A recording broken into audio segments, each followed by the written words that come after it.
नमस्कार। एक घटना ऐसी याद आ रही है आज जो दिल को दहला देगी कि आदमी जो है कैसे विचार मन में लाता है। बुद्ध के कुछ भिक्षु एक नगर में भिक्षा मांगने गए और उनमें से एक भिक्षु जो है वो एक वेश्या के घर चला गया भिक्षा मांगने और बाकी भिक्षु खड़े रहे। क्योंकि उनको डर था कि ये वेश्या के घर यहाँ भिक्षा मांगने चला गया। और चांस की बात है कि वो वेश्या भी जो है उस भिक्षु पे आकर्षित हो गई और उसे बोली कि तुम कम से कम कुछ समय मेरे साथ बिताओ। चांस देखो कैसा है कि लोग उसको पाने के लिए तरसते थे और उसने खुद आग्रह किया इस भिक्षु को। यानी ऐसी कहानी बहुत कम सुनने में आती है, लेकिन ये ऐसी सच्ची घटना है कि उसमें उस भिक्षु ने जो है वो बोला कि कोई बात नहीं। यानी बाकी तो भिक्षु जल्द मरे क्योंकि वो चाहते थे अंदर से कि हमें को इनवाइट करे, लेकिन बोल नहीं सकते थे क्योंकि यहाँ पाप पुण्य का सवाल पैदा हो जाता था। उस भिक्षु ने कहा कि मैं अपने गुरुजी से, गुरुजी कौन? बुद्ध, महात्मा बुद्ध, उनके भिक्षु थे। वो कहते मैं उनसे आज्ञा लूंगा, अगर उन्होंने आज्ञा दे दी तो आ जाऊंगा, नहीं दी तो ना सही, मुझे कोई फर्क नहीं पड़ता।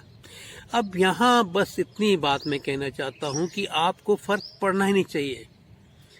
आप जो हैं सो हैं। यहाँ प्रॉब्लम तब आती है कि होते कुछ हैं, बताते कुछ हैं, सोचते कुछ हैं, कहीं पे निगाहें कहीं पे निशाना। कितनी बढ़िया गाना था ये, कहीं पे निगाहें कहीं पे निशाना। हमारा फोकस जो है ना वो जब तक अपने पे नहीं होगा, कॉन्फिडेंस हमारा जो है डगमगा जाते हैं। तो हुआ क्या कि अब महात्मा बुद्ध जैसे आदमी एक सेकंड में आदमी को पहचान लेते हैं। उन्होंने देखा कि ये भिक्षु जो है ना मन का निर्दोष है बिल्कुल, ये जाए या ना जाए कोई फर्क नहीं पड़ता। तो उन्होंने कहा कोई नहीं, तुम जाओ, रहो वहाँ पे। क्योंकि ऐसा नियम था कि वर्षा काल में कुछ महीने जो हैं, 3-4 महीने कहते हैं कि वर्षा काल में वैसे तो बहुत भिक्षु घूमते रहते थे, लेकिन वर्षा काल में वो कहीं एक जगह बसेरा कर लेते थे, रुक जाते थे।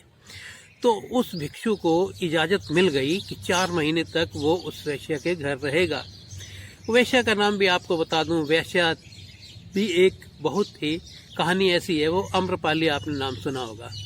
अम्रपाली का ऐसा सौंदर्य था कि राजा महाराजा मर मिटने को तैयार थे उसके ऊपर, और आपस में उनका वाद विवाद इतना बढ़ जाता था कि एक दूसरे से खून खराबा भी हो सकता था।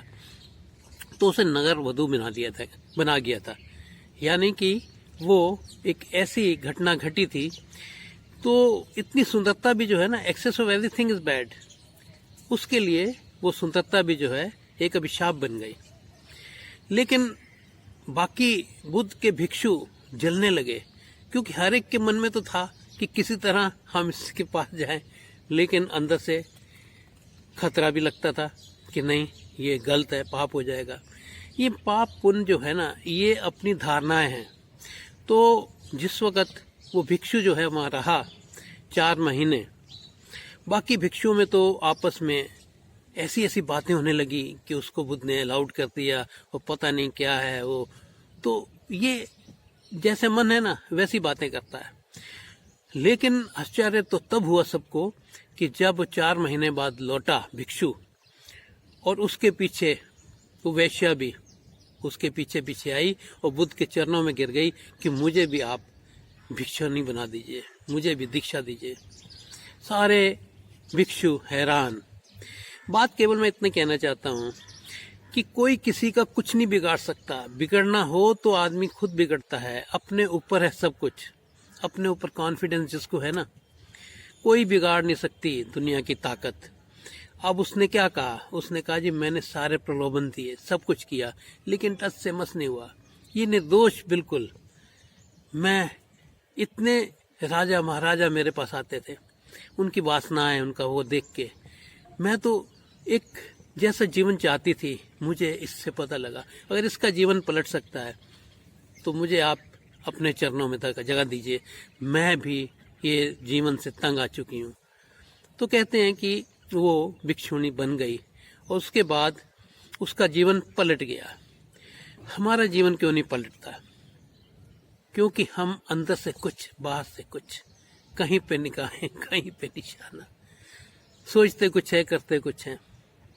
हमारा फोकस जब तक अपने ऊपर नहीं होगा, हम दुनियादारी में लगे रहेंगे, फंसते रहेंगे। लालच, लोभ, सब ये काम, वासना, जितनी भी बीमारियां हैं, जब तक हमारे अंदर हैं, निर्मल जब तक हमारा हृदय नहीं होगा, हम मस्त नहीं हो पाएंगे।